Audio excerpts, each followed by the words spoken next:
Assalamualaikum warahmatullahi wabarakatuh. Di sini saya perwakilan dari kelompok 5 akan menjelaskan tentang sistem penjaminan mutu internal. Nah, di sini saya tidak hanya sendiri, namun saya bersama 3 teman saya, yaitu yang pertama ada Naswa Azhara Lubis dengan NIM 0601032409. Yang kedua ada saya sendiri dengan NIM 06010324065. Dan yang ketiga ada teman saya yaitu Alia Safinatun Najah dengan NIM 06020324006.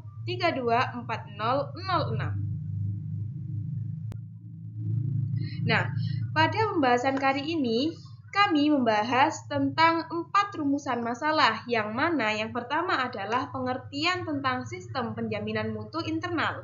Yang kedua ada tujuan sistem penjaminan mutu internal. Yang ketiga ada komponen dan juga struktur organisasi SPMI di sekolah atau di madrasah. Yang keempat atau yang terakhir adalah tentang teknik evaluasi diri sekolah atau EDS dan juga rapat pendidikan. Oke, masuk dalam rumusan masalah yang pertama, yaitu mengenai pengertian sistem penjaminan mutu internal. Nah, di sini apakah teman-teman tahu apa itu pengertian dari sistem penjaminan mutu internal? Oke. Kalau begitu, saya akan menjelaskan tentang pengertiannya. Nah, di dalam Permendikbud nomor 28 tahun 2016 tentang sistem penjaminan mutu pendidikan dasar dan juga menengah, dijelaskan bahwasanya sistem penjaminan mutu internal atau SPMI adalah suatu kesatuan unsur yang terdiri dari kebijakan dan juga proses terkait untuk melakukan sistem penjaminan mutu pendidikan yang dilaksanakan oleh setiap satuan pendidikan dasar dan juga menengah untuk menjamin terwujudnya pendidikan yang bermutu, yang memenuhi atau melampaui standar nasional pendidikan atau SNP. Sedangkan pendapat dari Kementerian Riset, Teknologi dan juga Pendidikan Tinggi menjelaskan bahwasanya sistem penjaminan mutu internal atau SPMI adalah kegiatan sistematik penjaminan mutu pendidikan tinggi oleh setiap perguruan tinggi secara otonom untuk mengendalikan dan juga meningkatkan penyelenggaraan pendidikan tinggi secara berencana dan juga berkelanjutan. Nah, teman-teman, maka berdasarkan dua pengertian itu disimpulkan bahwa makna dari SPMI sendiri adalah sistem penjaminan mutu internal merupakan sistem yang dilaksanakan oleh lembaga pendidikan secara mandiri dan juga berkelanjutan, yang mana dilaksanakan untuk menjamin serta meningkatkan mutu sesuai standar yang berlaku. Baik, selanjutnya yaitu pada pembahasan tujuan sistem penjaminan mutu internal. Nah, di sini menurut Kementerian Pendidikan Dasar dan Menengah, yaitu Kemendikdasmen, penerapan sistem penjaminan mutu internal itu bertujuan untuk memastikan bahwa keseluruhan unsur yang meliputi organisasi, kebijakan, dan proses yang terkait di satuan pendidikan itu dapat berjalan sesuai dengan standar yang telah ditetapkan untuk menjamin terwujudnya budaya mutu di sekolah. Dari beberapa artikel juga menjelaskan bahwa tujuan dari sistem penjaminan mutu internal di sekolah itu untuk memastikan seluruh proses pendidikan dilaksanakan secara sistematis, terencana, dan berkelanjutan. Dengan demikian, dapat disimpulkan bahwa tujuan sistem penjaminan internal yang pertama adalah menjamin terpenuhinya standar nasional pendidikan, dan yang kedua meningkatkan kualitas pembelajaran, lalu yang ketiga mewujudkan budaya mutu di sekolah, dan terakhir untuk meningkatkan kinerja tenaga pendidik. Selanjutnya yakni komponen dan struktur organisasi SPMI di sekolah atau madrasah. Nah, komponen sendiri itu ada dua, yaitu komponen sistem yang berupa perangkat atau dokumen kebijakan, seperti dokumen manual, dokumen standar, dokumen kebijakan SPMI, dokumen formulir yang digunakan dalam SPMI, dan dokumen pendukung. Lalu yang kedua ada komponen proses, yang biasanya disebut dengan siklus PPEPP, yaitu melalui dengan 5 tahapan. Yang pertama, pemetaan mutu pendidikan. Dengan melakukan pemetaan untuk mengetahui capaian standar satuan pendidikan tersebut melalui kegiatan evaluasi diri sekolah atau EDS yang akan dijelaskan pada bab nanti. Dengan itu, satuan pendidikan dapat mengetahui hasil capaian standar pendidikannya, masalah yang dihadapi, serta dapat membuat rekomendasi untuk perbaikan kelanjutan. Lalu yang kedua yaitu penyusunan rencana peningkatan mutu. Dengan berdasarkan hasil pemetaan mutu tadi, satuan pendidikan dan pemerintah daerah itu harus menyusun rencana strategis untuk pengembangan satuan pendidikan dan menjawab kesenjangan yang ada. Lalu yang ketiga ada pelaksanaan rencana peningkatan mutu. Nah, dengan setelah disusunnya rencana tadi, harus mengimplementasikan kegiatan atau program peningkatan mutu sesuai dengan strategi yang telah dirumuskan tadi. Lalu tahap selanjutnya yakni monitoring dan evaluasi pelaksanaan peningkatan mutu. Siklus ini bertujuan untuk memastikan kegiatan yang dilaksanakan berdampak pada peningkatan mutu, serta menjadi dasar refleksi dan perbaikan untuk siklus berikutnya. Dan yang terakhir yakni penetapan standar mutu pendidikan baru dan penyusunan strategi peningkatan mutu. Berdasarkan hasil monitoring tadi, satuan pendidikan dan pemerintah daerah menetapkan standar mutu yang lebih tinggi dari standar baseline. Untuk itu, satuan pendidikan harus menyusun strategi peningkatan mutu. Strategi ini diarahkan untuk mendorong satuan pendidikan dapat memenuhi standar nasional pendidikan. Nah, jika satuan pendidikan telah memenuhi standar, maka satuan pendidikan tersebut dapat menetapkan standar baru di atas standar nasional pendidikan tadi. Dalam organisasi SPMI terdapat beberapa struktur organisasi, sebagaimana yang dijelaskan pada pasal 11 Permendikbud nomor 28 tahun 2016 ayat 1 huruf E, yang paling sedikit terdiri dari pertama, perwakilan pimpinan satuan pendidikan, yang kedua perwakilan guru, yang ketiga perwakilan tenaga kependidikan, lalu yang terakhir perwakilan komite sekolah. Baik, pembahasan selanjutnya adalah teknik evaluasi diri sekolah atau bisa juga disebut sebagai EDS. Evaluasi diri sekolah merupakan suatu proses evaluasi di mana proses ini itu dilakukan secara kolaboratif oleh seluruh warga sekolah. Dan evaluasinya itu tentang berbagai aspek penyelenggaraan atau program-program pendidikan yang ada di sekolah tersebut. Proses ini menitik beratkan kepada seluruh warga sekolah sebenarnya, tapi difokuskan kepada kepala sekolah, guru, tenaga kependidikan, komite sekolah, serta orang tua yang secara aktif bersama-sama meningkatkan mutu pendidikan di lembaga pendidikan tersebut. Kemudian ada manfaat evaluasi diri sekolah. Manfaat EDS ini sebenarnya terbagi menjadi dua, ada yang bagi sekolah, ada yang bagi pemerintah. Yang pertama adalah tentang manfaat EDS di sekolah. Di antaranya adalah yang pertama, sekolah dapat mengidentifikasi kelebihan serta kekurangannya dan merencanakan pengembangan ke depan. Yang kedua, sekolah dapat memiliki data dasar yang akurat sebagai dasar untuk pengembangan dan peningkatan di masa mendatang. Yang ketiga, sekolah dapat memberikan laporan formal kepada pemangku kepentingan demi meningkatkan akuntabilitas sekolah. Yang kedua, ada manfaat evaluasi diri sekolah bagi pemerintah. Yang pertama, evaluasi diri sekolah menyediakan data dan informasi penting untuk perencanaan, pembuatan keputusan, perancangan anggaran pendidikan pada tingkat kabupaten, provinsi, dan nasional. Yang kedua, EDS dapat mengidentifikasi bidang prioritas untuk memenuhi kebutuhan sarana dan prasarana pendidikan, yang bisa mengidentifikasi jenis dukungan yang dibutuhkan terhadap sekolah. Yang ketiga, mengidentifikasi jenis dukungan yang dibutuhkan terhadap sekolah. Selanjutnya adalah proses pelaksanaan evaluasi diri sekolah. Proses ini saya temukan di buku dari Kemendiknas tentang evaluasi diri sekolah. Jadi sebelum melakukan proses pelaksanaan EDS, tentunya kita harus melakukan pelatihan EDS terlebih dahulu. Selanjutnya adalah proses pelaksanaan evaluasi diri sekolah. Proses ini menurut Kemdiknas, yang pertama, sebelum memulai proses, dilakukan pelatihan evaluasi diri sekolah terlebih dahulu.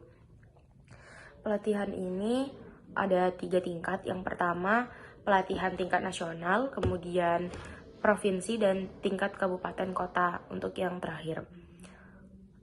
Dan ini itu ada pembagian pelatih dan pesertanya. Jadi kalau misalkan pelatihan di tingkat nasional, maka pelatihnya itu adalah perwakilan PMPTK, Mendikdasmen, dan Kemenak. Sementara pesertanya adalah perwakilan LPMP, BDK, pejabat struktural provinsi, pejabat struktural kabupaten kota dan provinsi. Terus kalau pelatihan di tingkat provinsi, pelatihnya adalah peserta yang telah melakukan pelatihan di tingkat nasional. Kemudian pesertanya untuk tingkat provinsi adalah pengawas dan kepala sekolah di kabupaten atau kota. Kemudian untuk pelatihan di tingkat kabupaten atau kota, pelatihnya adalah peserta yang telah menyelesaikan pelatihan dari tingkat provinsi. Kemudian pesertanya adalah tim pengembang sekolah atau TPS, berupa kepala sekolah, perwakilan guru, komite sekolah, perwakilan orang tua, tokoh masyarakat, dan pengawas sebagai pengarah atau pembimbing. Kemudian yang kedua ada persiapan dan pembentukan tim. Ini tuh kepala sekolah mengadakan rapat internal bersama anggota TPS dengan pengawas sebagai pengarah. Kemudian di sini kepala sekolah juga mengadakan sosialisasi dan internalisasi EDS dengan seluruh warga sekolah. Kemudian proses yang ketiga adalah pengumpulan data. Dalam proses pengumpulan data ini, TPS atau tim pengembangan sekolah menggunakan instrumen EDS untuk mengumpulkan data tentang kinerja sekolah yang merujuk pada SPM dan SNP dengan menyertakan bukti-bukti fisik. Proses pengumpulan data ini melibatkan seluruh warga sekolah seperti yang sudah disebutkan di awal tadi. Terus kemudian setelah mengumpulkan data, TPS menyusun laporan EDS sesuai format. Proses yang keempat, analisis data dan identifikasi masalah. Di proses ini, kepala sekolah memanggil tim perbaikan dan evaluasi sekolah untuk mengadakan rapat, kemudian membahas dan mengidentifikasi masalah-masalah yang terjadi di sekolah tersebut. Kemudian setelah mengadakan rapat, tim perbaikan dan evaluasi sekolah mengumpulkan informasi dari berbagai sumber untuk dapat mengkaji kinerja sekolah berdasarkan indikator yang diberikan dalam instrumen EDS. Proses yang kelima adalah perencanaan dan pengembangan sekolah. TPS atau tim EDS menganalisis informasi yang dikumpulkan dan mempergunakannya untuk mengidentifikasi dan memprioritaskan bidang mana yang membutuhkan perhatian dan kemudian akan menjadi dasar bagi rencana pengembangan sekolah. Proses ini kemudian akan berkontribusi untuk melaksanakan kebijakan pemerintah yang menyatakan bahwa sekolah harus menyusun rencana pengembangan sekolah. Dan yang terakhir ada pelaporan temuan. Setelah semua proses di atas dilakukan, sekolah akan menghasilkan sebuah laporan EDS dalam format terpisah untuk dijadikan bahan pengisian laporan atau monitoring sekolah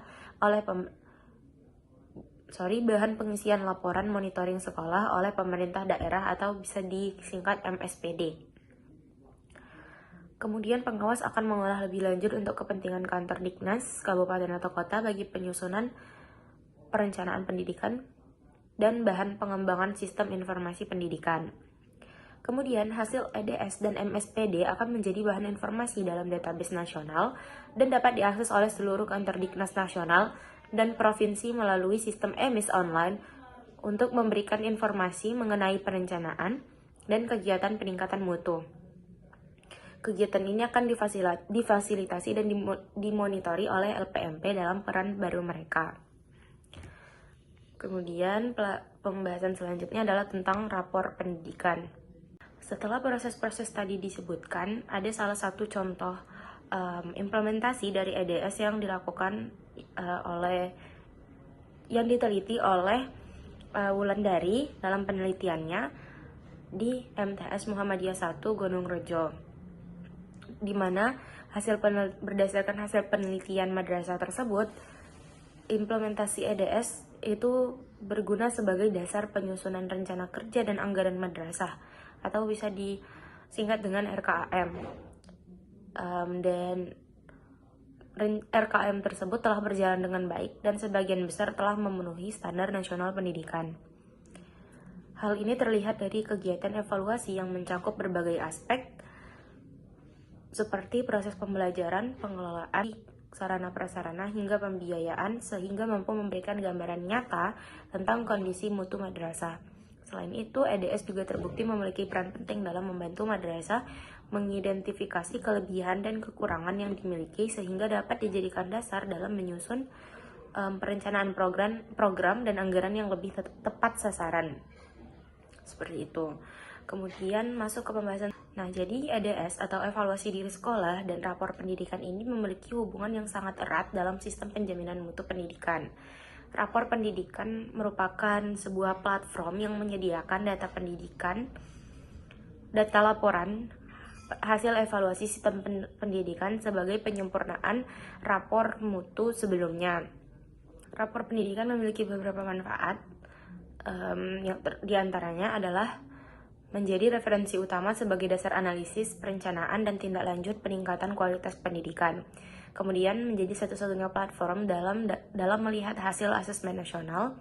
Kemudian menjadi sumber data yang objektif dan andal di mana laporan disajikan secara otomatis dan terintegrasi.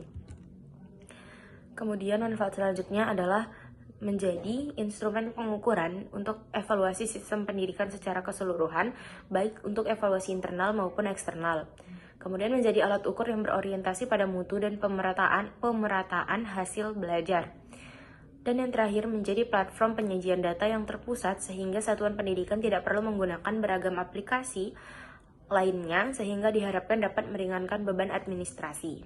Baik, poin selanjutnya adalah kesimpulan. Yang pertama adalah sistem penjaminan mutu internal atau SPMI adalah sistem yang dilaksanakan oleh lembaga pendidikan secara mandiri dan juga berkelanjutan, yang mana pelaksanaannya untuk menjamin serta meningkatkan mutu sesuai standar yang berlaku.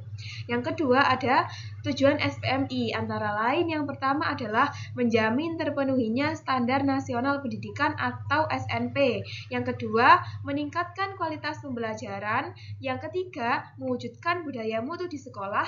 Dan yang terakhir adalah meningkatkan kinerja tenaga pendidik.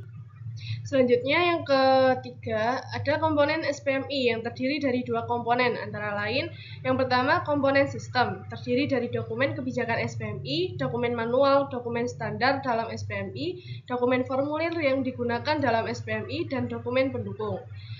Lalu yang komponen yang kedua yakni komponen proses, yaitu siklus PPE-BP. Dan struktur organisasi SPMI yang biasa disebut dengan membentuk tim penjaminan mutu pendidikan sekolah, yaitu TPMPS, yang terdiri dari perwakilan pimpinan satuan pendidikan, perwakilan guru, perwakilan tenaga kependidikan, dan yang terakhir perwakilan komite sekolah. Kesimpulannya adalah evaluasi diri sekolah atau EDS dan rapor pendidikan merupakan dua instrumen yang saling berkaitan dan saling melengkapi dalam sistem penjaminan mutu internal. EDS berperan sebagai proses evaluasi internal yang dilakukan oleh seluruh warga sekolah untuk menilai kondisi nyata sekolah secara objektif. Sementara itu, rapor pendidikan merupakan platform yang menyediakan data yang objektif, terintegrasi, dan berdasarkan indikator sebagai dasar analisis dalam pengambilan keputusan. Keduanya saling melengkapi di mana rapor pendidikan sebagai sumber data dan EDS menjadi alat analisis serta tindak lanjut perbaikan sekolah. Namun dalam pelaksanaannya masih banyak tantangan seperti rendahnya literasi data, keterbatasan teknologi, dan kurangnya pendampingan berkelanjutan, sehingga diperlukan dukungan dari berbagai pihak agar pemanfaatan EDS dan rapor pendidikan dapat berjalan optimal dalam meningkatkan mutu pendidikan secara berkelanjutan. Dan sekian penjelasan dari kelompok kami. Apabila ada sumur di ladang, boleh kita menumpang mandi. Apabila ada umur panjang, boleh kita bertemu lagi. Wassalamualaikum warahmatullahi wabarakatuh.